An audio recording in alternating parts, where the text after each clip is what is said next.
Welcome to the 1 Year Bible, the entire Bible in 1 year, cover to cover. March 16th. Today's reading is Judges chapters 16 through 18.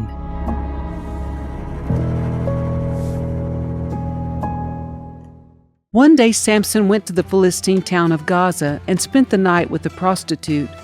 Word soon spread that Samson was there, so the men of Gaza gathered together and waited all night at the town gates. They kept quiet during the night, saying to themselves, "When the light of morning comes, we will kill him." But Samson stayed in bed only until midnight.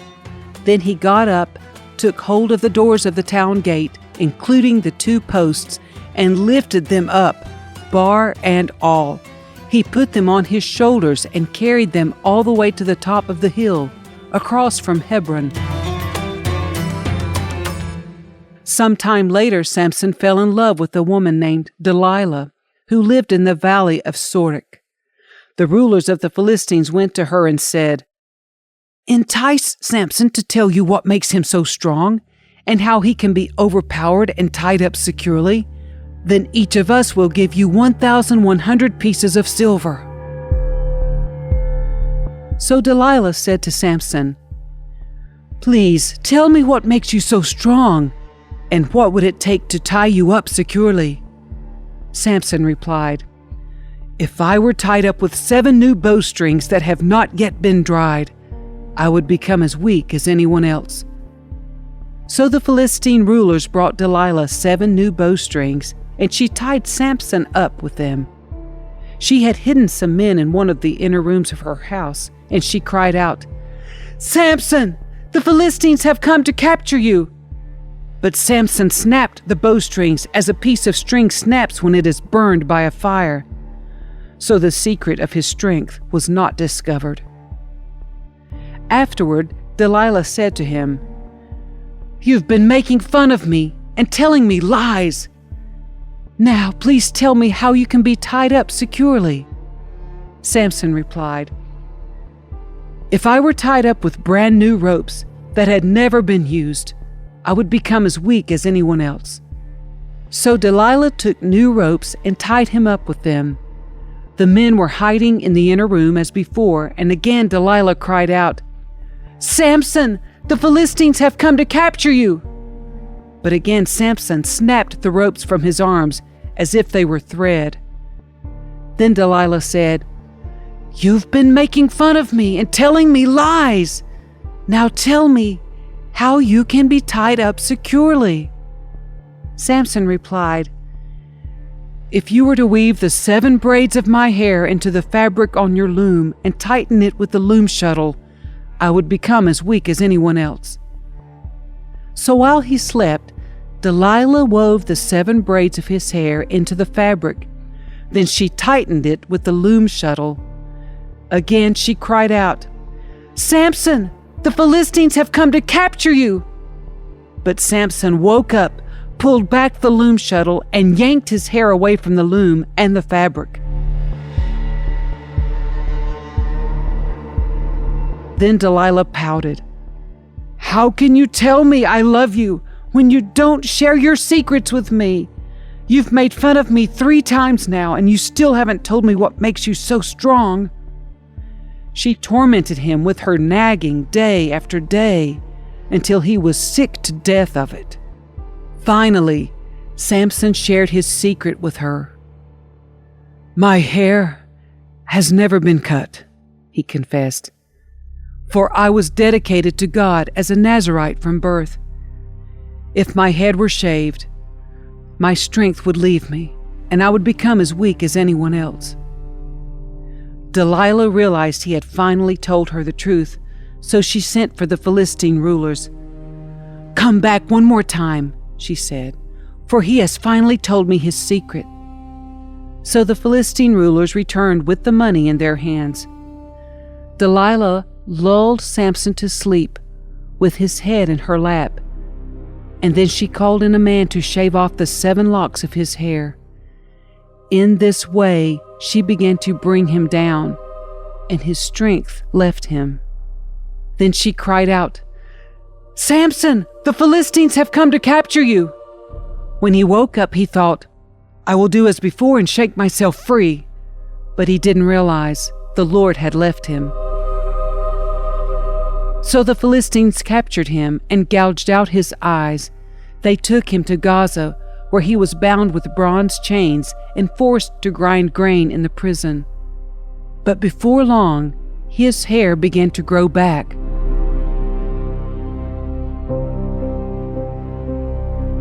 The Philistine rulers held a great festival, offering sacrifices and praising their god Dagon. They said, "Our God has given us victory over our enemy Samson."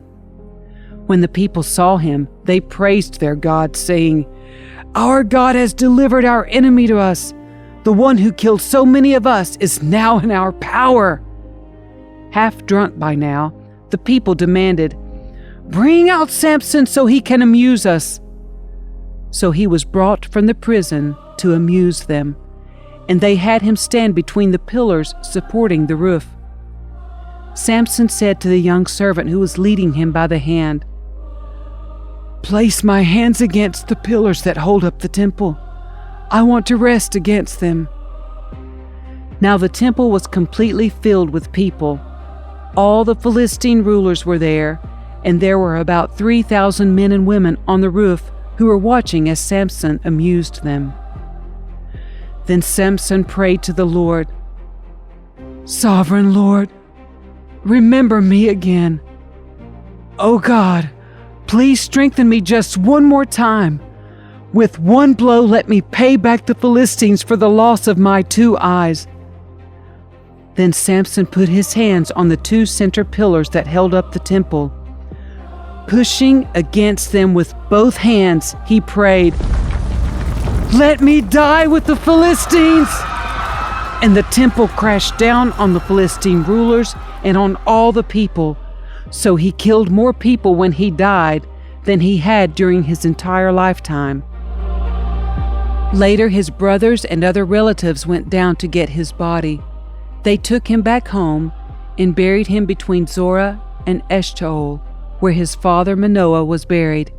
Samson had judged Israel for 20 years.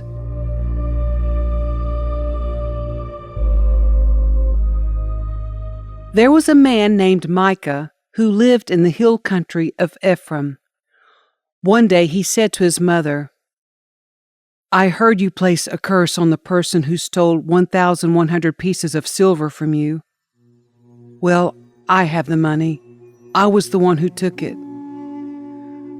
"The Lord bless you for admitting it," his mother replied. He returned the money to her, and she said, "I now dedicate these silver coins to the Lord. In honor of my son, I will have an image carved and an idol cast." So when he returned the money to his mother, she took 200 silver coins and gave them to a silversmith, who made them into an image and an idol. And these were placed in Micah's house. Micah set up a shrine for the idol, and he made a sacred ephod and some household idols. Then he installed one of his sons as his personal priest. In those days, Israel had no king. All the people did whatever seemed right in their own eyes. One day, a young Levite who had been living in Bethlehem in Judah arrived in that area. He had left Bethlehem in search of another place to live, and as he traveled, he came to the hill country of Ephraim. He happened to stop at Micah's house as he was traveling through. "Where are you from?" Micah asked him. He replied, "I am a Levite from Bethlehem in Judah, and I am looking for a place to live." "Stay here with me," Micah said, "and you can be a father and priest to me. I will give you 10 pieces of silver a year, plus a change of clothes and your food."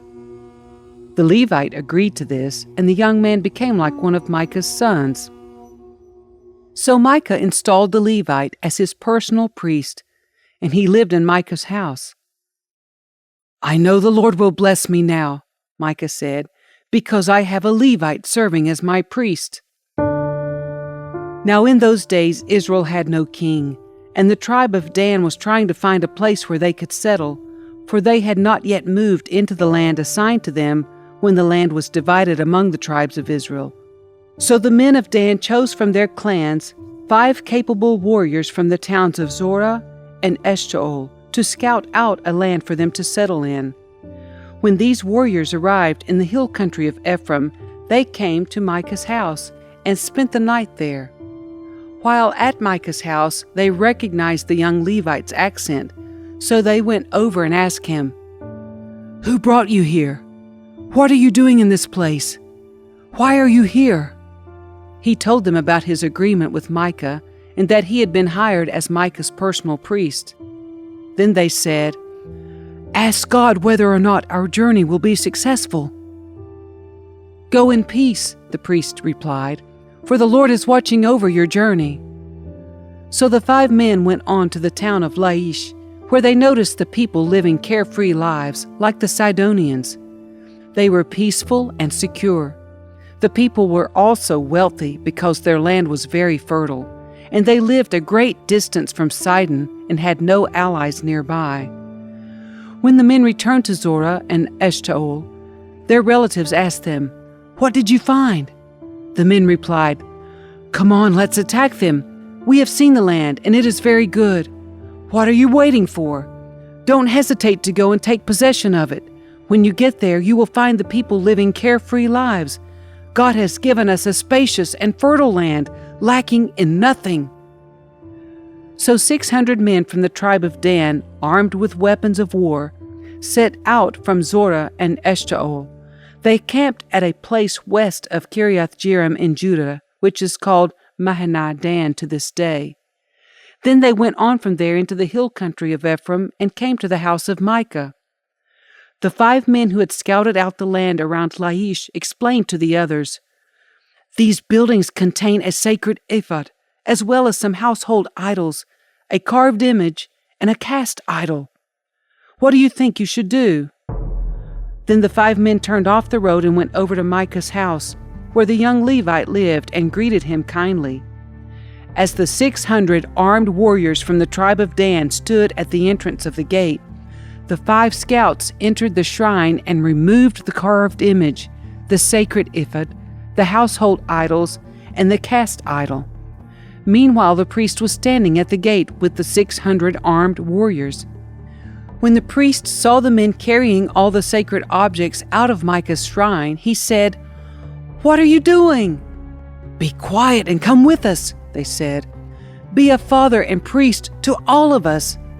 Isn't it better to be a priest for an entire tribe and clan of Israel than for the household of just one man?" The young priest was quite happy to go with them, so he took along the sacred ephod, the household idols, and the carved image. They turned and started on their way again, placing their children, livestock, and possessions in front of them. When the people from the tribe of Dan were quite a distance from Micah's house, the people who lived near Micah came chasing after them. They were shouting as they caught up with them. The men of Dan turned around and said to Micah, "What's the matter? Why have you called these men together and chased after us like this?" "What do you mean, what's the matter?" Micah replied. "You've taken away all the gods I have made, and my priest, and I have nothing left." The men of Dan said, "Watch what you say. There are some short-tempered men around here who might get angry and kill you and your family." So the men of Dan continued on their way.